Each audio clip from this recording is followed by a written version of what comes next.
Coucou tout le monde, c'est Aurélie, bienvenue, j'espère que vous allez tous très bien. Alors on se retrouve pour un nouveau tuto carte de Noël et nous allons faire ces jolis petits sapins tout enrubannés.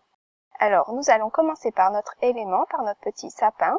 Et alors il fait 6 cm à la base et 9 cm de hauteur. Donc je vais simplement le tracer sur un papier blanc. Donc 6 cm, je trace le milieu 3 cm et je place ma hauteur. Et elle mesure 9 cm et je peux ainsi finir les côtés de mon sapin et le découper en suivant les traits. Donc une fois que j'ai mon petit triangle isocèle, donc je vais le retourner et sur le joli côté, je vais aller lui mettre des petits rubans. Donc j'ai ces rubans argent et doré qui font 4-5 mm de large environ. Et je vais utiliser du scotch tout simplement pour les fixer. Donc je prends un bout, je vais commencer par le haut, donc je prends un petit bout. Et je vais aller le placer là où je veux le mettre, le plier et bien le tendre, bien serrer. Et de l'autre côté, tout simplement, aller le scotcher pour le maintenir en place. Ensuite, je découpe ce qui dépasse. Et vous voyez que ça y est, j'ai déjà une petite guirlande de Noël qui commence à s'attacher. Alors ensuite, je passe au doré. Donc je vais faire argent, doré, chacun son tour. Je procède de la même façon. Je le serre bien, je l'attache au dos.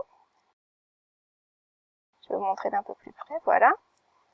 Et alors maintenant, je repasse au doré. Et je veux que ça aille à chaque fois dans une direction différente. Donc s'il penche vers la droite d'un côté, mon ruban argent, le suivant, il penchera vers la gauche, et ainsi de suite. Et j'essaye de les placer de façon à avoir des angles un peu différents, un peu variés. Comme ça, on a l'impression qu'il est tout entouré de rubans. Donc voilà, celui-ci doit aller dans la direction opposée maintenant. Hop, de la même façon, je serre bien, parce que si on ne serre pas assez sur le devant, ça fait un peu gondolé, ça fait pas très joli. Donc il faut que ce soit bien tendu. Et voilà, je vais à chaque fois le tendre et l'accrocher derrière. Ça va assez vite à faire un petit sapin. J'en ai fait toute une série de ces cartes. Je continue à procéder de la même façon, argent, doré, je les coupe. Je coupe mes morceaux de plus en plus grands, parce qu'en allant vers la base, ça s'élargit. Alors vous voyez, celui-ci, je ne l'avais pas assez bien serré, donc je l'ai retiré pour de nouveau aller bien le serrer, pour qu'il soit bien aplati sur le devant. Alors j'ai utilisé, je crois, 6 morceaux de chaque, 6 dorés, 6 argent. Et celui tout en bas, je ne l'ai pas mis oblique, je l'ai mis parallèle à la base. C'est vraiment tout simple, il suffit de scotcher, c'est tout facile, mais je trouve que le rendu est vraiment super chouette, pour vraiment pas grand chose.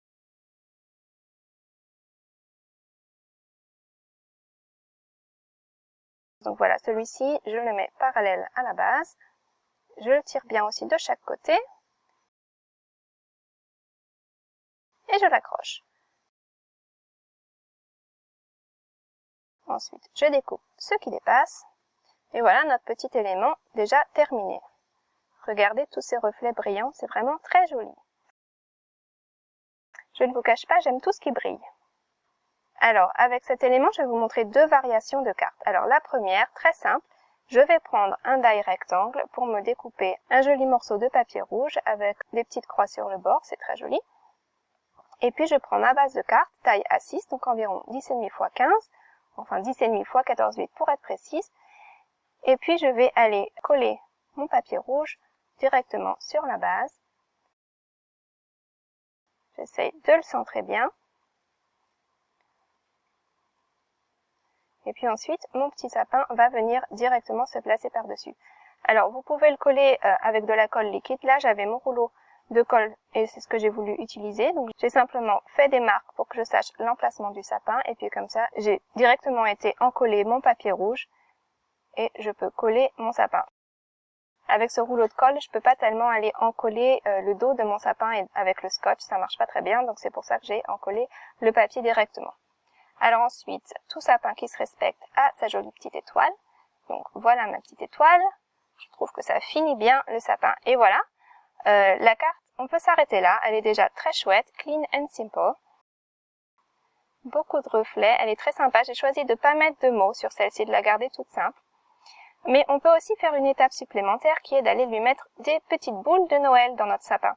Alors j'ai voulu faire un rappel de couleur et mettre du rouge. Je trouve que cette note de couleur fait vraiment très sympa. Et donc j'ai mis des boules de 3 tailles différentes.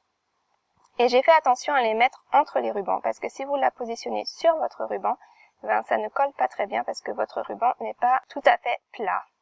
Donc ça décolle votre petite gommette. Donc mettez-les bien entre les rubans ou sinon utilisez une colle forte pour les accrocher. Et voilà le résultat avec les petites boules. J'aime beaucoup le rappel de couleur que ça fait. Alors le deuxième exemple que j'aimerais vous montrer utilise cette feuille transparente que j'ai réalisée dans une vidéo précédente. Je vous mets le lien. C'est donc fait avec un laminateur et donc une pochette de laminateur dans laquelle on a mis des petits confettis et que l'on a chauffé ensemble et ça nous donne un papier transparent avec ces petits points blancs. Ça nous fait un peu de la neige. J'aime beaucoup le résultat. J'ai voulu l'utiliser pour faire une carte transparente comme celle-ci. Je vais vous montrer comment faire tout de suite. Ce n'est pas compliqué. Alors j'ai ce die qui permet de faire des bandes, qui permet de faire les côtés d'un rectangle, qui fait donc les deux côtés. Donc il faut passer le die 2 fois dans la machine de coupe pour avoir les 4 côtés.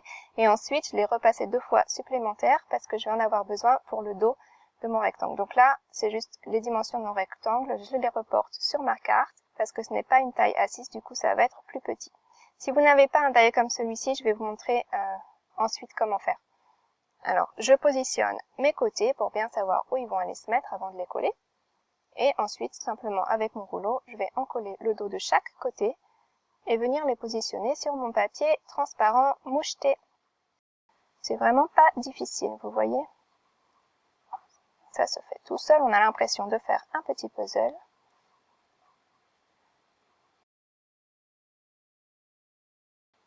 Et voilà notre panneau, voilà ce que ça donne.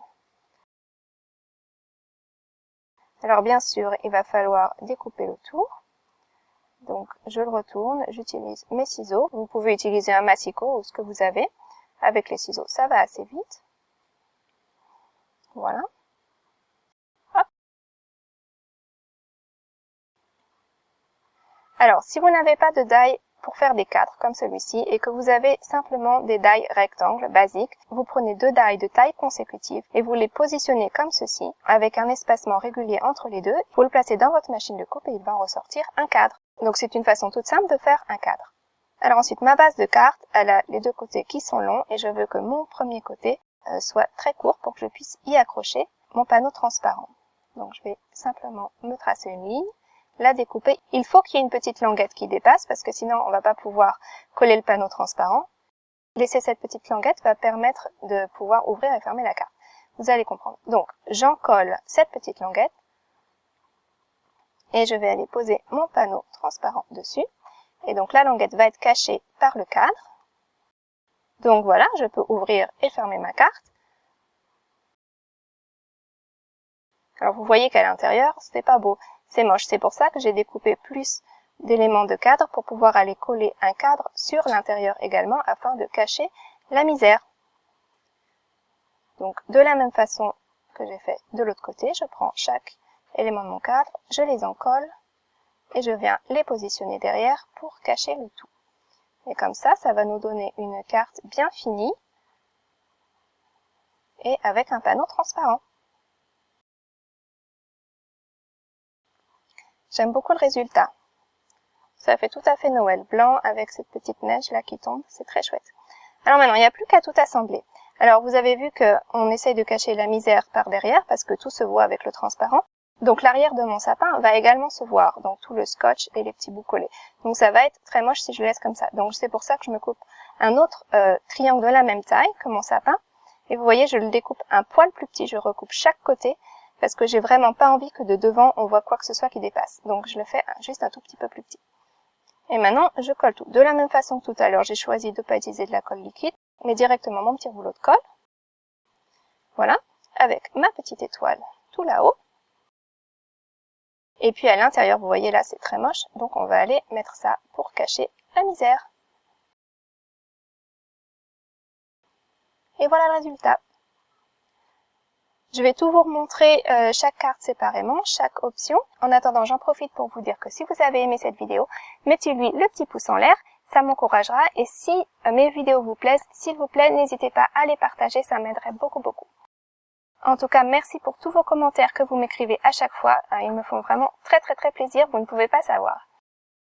Alors voilà chaque élément. Donc vous voyez qu'on peut choisir de laisser clean and simple, de ne pas mettre de boules. On peut choisir de rajouter des boules de Noël. Dites-moi ce que vous préférez, moi j'ai pas réussi à me décider. On peut aussi choisir de faire un sapin qui n'est pas blanc. On peut le mettre vert en couleur ou la couleur qui vous plaît. On peut choisir différentes couleurs de fond, vraiment varier comme vous voulez. Et puis on peut aussi choisir de faire une carte avec un petit panneau transparent. Ce sont quelques exemples, mais je suis sûre que vous aurez aussi plein d'autres idées. Donc n'hésitez pas à commenter, dites-moi la carte que vous préférez.